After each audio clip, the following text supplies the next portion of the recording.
Dernièrement, j'ai suivi une retraite prêchée par un prêtre iranien, le père Jack Youssef, sur le thème « En marche avec Jésus ».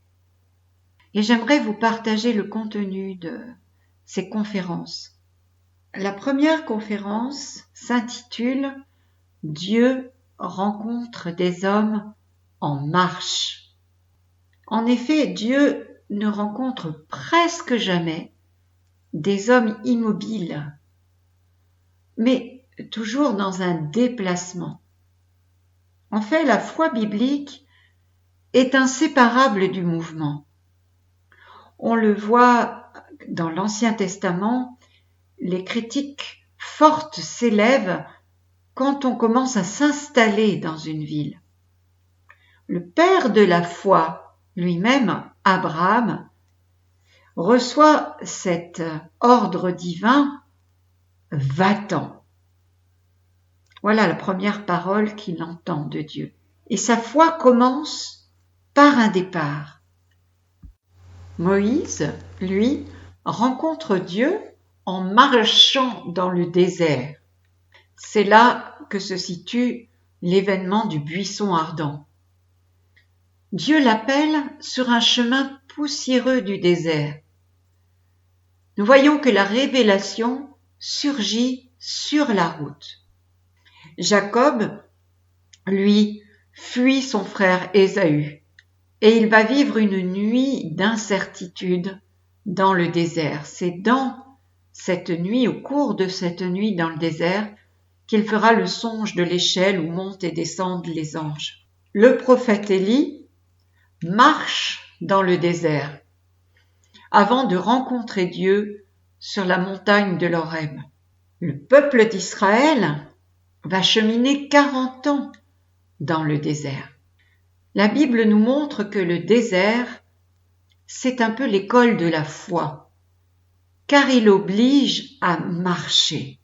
On imagine bien souvent la foi comme un état stable, une maturité à acquérir, et puis le repos dans la stabilité. Mais ce n'est pas du tout ce que nous disent les Écritures.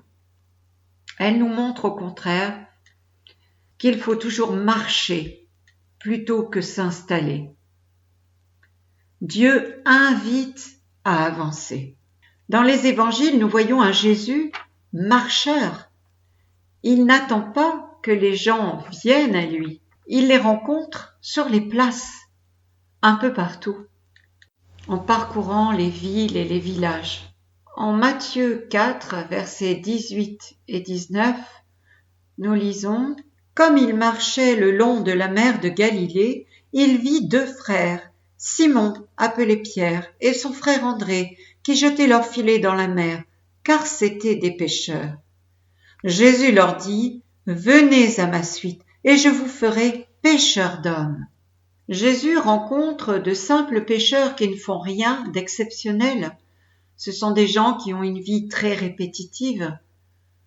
Et au milieu de cette vie très répétitive, de cette vie ordinaire, quelque chose de complètement inattendu surgit. Cette parole de Jésus, « Venez à ma suite ». Nous voyons qu'il n'explique pas tout. Il appelle seulement. Et le texte nous dit « Aussitôt, ils le suivirent ». Et pourtant, c'est une décision immense qu'ils vont prendre. Est-ce qu'ils la prennent sans réfléchir, vraiment?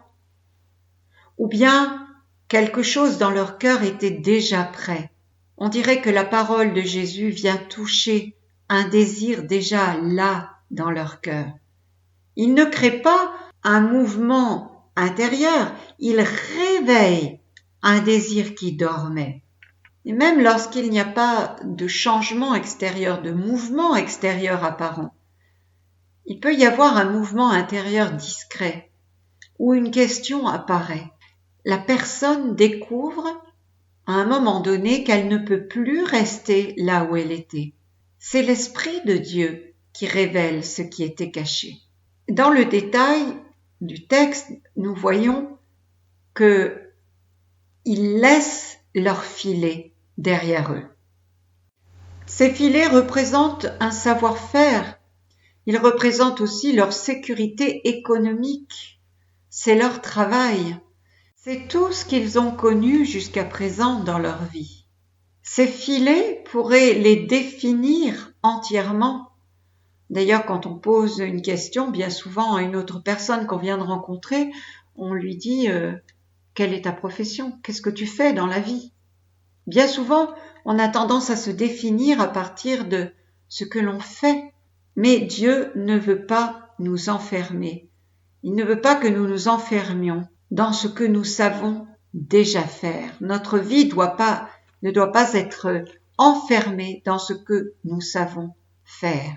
Aussitôt, nous dit le texte, ils laissent leur filet. Alors Dieu ne nous appelle pas toujours à un changement radical comme Pierre ou les fils de Zébédée, un changement extérieur, mais toujours à un déplacement intérieur, hors de ce que nous croyons de nous-mêmes. Car c'est Dieu qui nous définit, c'est lui qui nous dit ce que nous sommes vraiment. Notre identité nous dépasse toujours. Nous ne sommes jamais enfermés dans une définition, une appellation de nous-mêmes, un métier, quelle que soit la manière dont on se définit. Alors comment se remettre en marche? Et en commençant par prier en vérité. Poser une question intérieure. Regarder sa vie intérieure. Il y a un premier pas à faire qui me remet la vie en mouvement en nous. Alors, la vie spirituelle devient ou redevient une aventure. Dieu ne nous demandera jamais de comprendre toute la route à l'avance, mais de faire le premier pas. C'est un peu comme apprendre à nager. Avant de pouvoir apprendre et même commencer à apprendre à nager, il faut se jeter à l'eau. Dans la vie spirituelle, c'est un peu la même chose. Le danger, c'est qu'il y ait une forme d'immobilité qui peu à peu devient difficile à reconnaître. C'est presque invisible même. On peut continuer à avoir une pratique toujours aussi régulière, aussi fidèle, mais à l'intérieur, quelque chose s'est figé, même si à l'extérieur tout semble aller bien. L'élan s'est affaibli parfois. Parfois la vie spirituelle est devenue plus calme, mais aussi plus lourde. On continue à croire, à servir, mais sans le feu intérieur, celui du début, celui de l'adhésion. C'est devenu une habitude respectable qui ne nous met plus en route. Et c'est dangereux, car cela ne se voit pas. Cette immobilité douce n'appelle pas à l'aide, et on peut croire que c'est la forme normale de la foi. Dans Apocalypse 3, versets 15 et 16, Dieu dit, en parlant aux églises, à l'église de Laodicée, « Je connais tes actions. Je sais que tu n'es ni froid ni brûlant. Mieux vaudrait que tu sois ou froid ou brûlant. Aussi, puisque tu es tiède, ni brûlant ni froid, je vais te vomir de ma bouche. » La foi tiède dont il nous parle ici, c'est une foi installée, qui ne marche plus. Tout est encore là, mais le cœur ne bouge plus. La foi est devenue une sorte de paysage familier où l'on circule sans étonnement.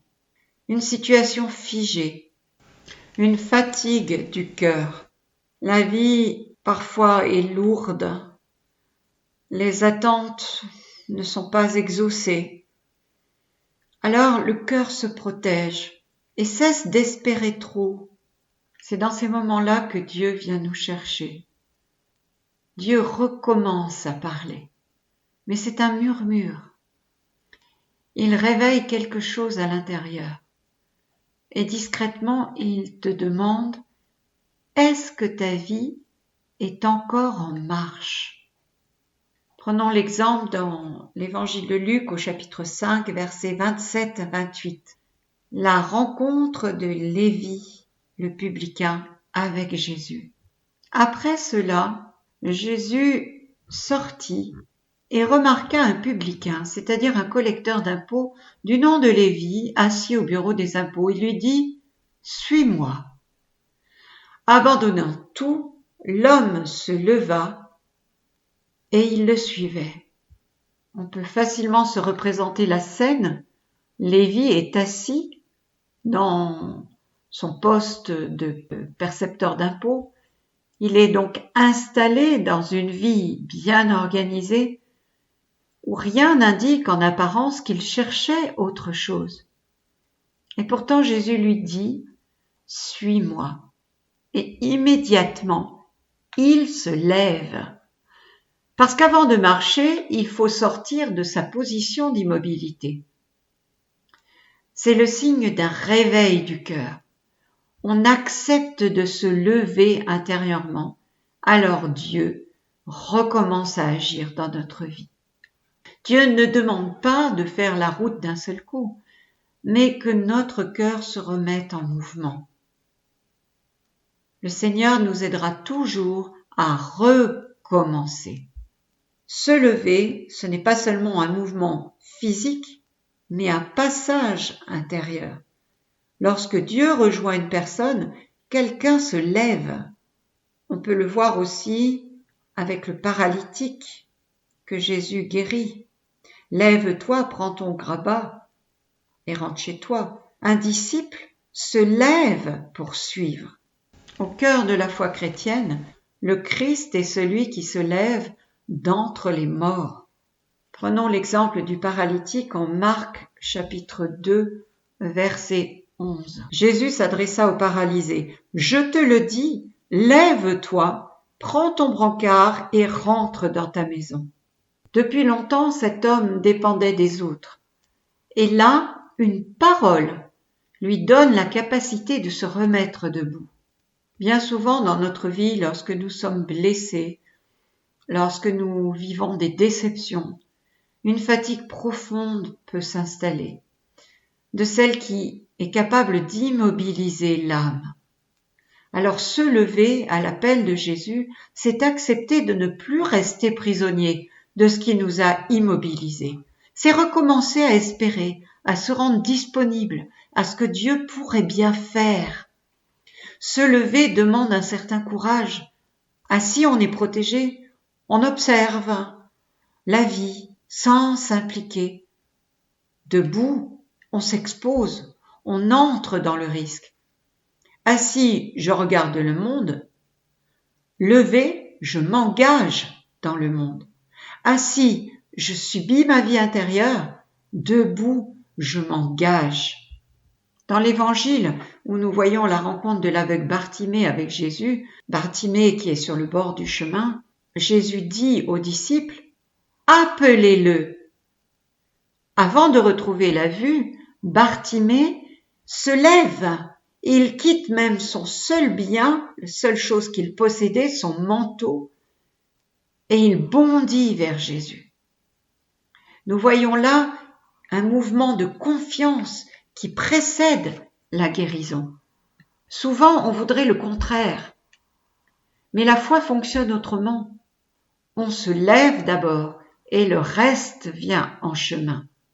Alors le temps du carême que nous vivons actuellement est un temps pour se relever intérieurement, pour dire au Seigneur, « Seigneur, je veux recommencer à marcher avec toi. » Chaque fois qu'une personne se lève à l'appel de Dieu, la vie commence à se transformer.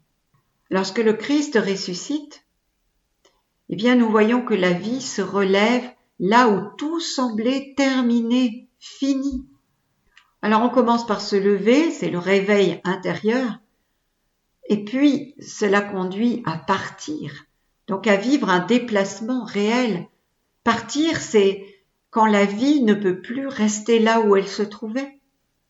Ce réveil en nous, qui met en mouvement à nouveau notre cœur, nous fait quitter une manière de vivre, de comprendre Dieu et soi-même.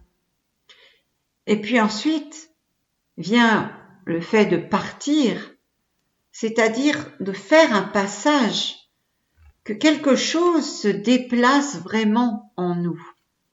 On change de place, on quitte la place où l'on était avant. Lorsque Jésus rencontre la Samaritaine au bord du puits dans l'évangile de Jean, il a une petite conversation avec elle. Et cette conversation vient déplacer quelque chose au fond d'elle-même. Nous voyons qu'elle laisse sa cruche, ce pourquoi même elle était venue au puits. Elle n'est plus du tout la même en partant. Le déplacement que Dieu nous invite à faire nous amène à vivre une nouvelle manière de vivre notre relation avec Dieu. Et partir suppose de perdre une sécurité.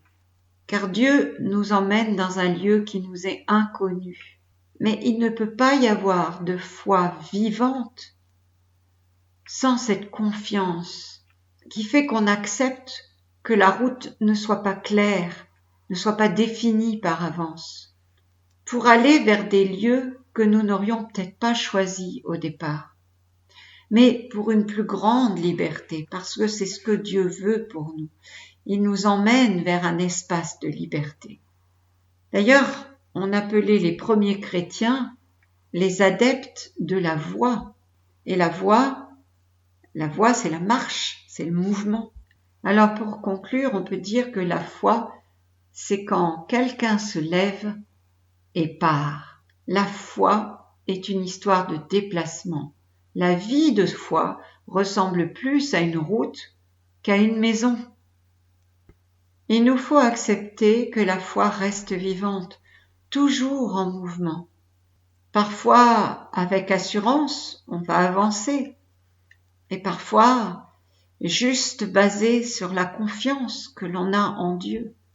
En Matthieu 16, verset 24, Jésus nous dit « Si quelqu'un veut venir à ma suite, qu'il renonce à lui-même, qu'il prenne sa croix et qu'il me suive. » Marcher avec lui, c'est entrer dans sa manière d'aimer, porter même ce qui est difficile sans fuir.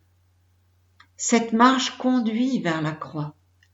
Mais la croix n'est pas une fin, mais un passage où la vie se donne.